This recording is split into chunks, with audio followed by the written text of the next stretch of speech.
Everyone, welcome to another mini blog. এই part টুটা দিতে আমার অনেক লেট হয়ে গেল, কারণ আমি অনেক জায়গায় এবার ঘুরেছি, সেগুলোর মিনি ব্লগ কিছু মিনি ব্লগ তোমরা পাবে। তো সেই দিন সকালে আমরা পিসির বাড়ি থেকে চা খেয়ে বেরিয়ে গেলাম, আর পিসি একটা অটো ধরিয়ে দিল। সেখান থেকে গেলাম উদুয়া থেকে বললো আমাদের আর একটা অটো ধরতে হবে। তারপরে আমরা গিয়ে পৌঁছলাম বাটারুয়া স্টেশন।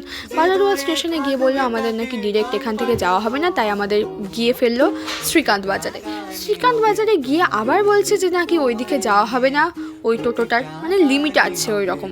দিয়ে আমরা পৌঁছলাম আর একটা টোটোটা ব্রাইডের বাড়ি। ভাগ্যিস লাইভ লোকেশন ছিল, নইলে হয়তো আমরা হারিয়েই যেতাম। তারপরে আমাদের দাদা একটা রাস্তা থেকে রিসিভ করে নিয়ে গেল, আর ওখানে গিয়ে যেহেতু আমাদের একটু লেট হয়ে গেছিলো রাস্তা চিনতে, তাই একটু লেট হয়ে গেছিলো আমাদের পৌঁছতে। তাই ওখানে গিয়ে ঝটপট ব্রাইডকে সাজাতে বসে গিয়েছিলাম। আর ব্রাইড বলেছিল প্রথমে আমাদের এইচডি মেকআপ করবে, কিন্তু ওখানে গিয়ে বললো নন এইচডি, আর ড্রেস কোডও পুরো চেঞ্জ। তাই জন্য এইভাবে আমরা সিম্পলের মধ্যে রেখেছি, আর যেটা ব্রাইডের খুব ভালো লেগেছে। সাজানো হলো, তখন আবার আমরা এটাই ভাবছি যে আমাদের 4টা টোটো চেঞ্জ করে আবার পিসির বাড়ি পৌঁছতে হবে, এই ভেবেই আমাদের ভয় লাগছিল। তো আজকের জন্য এতটাই, দেখা হচ্ছে আবার পরের মিনি ব্লগে। Bye bye.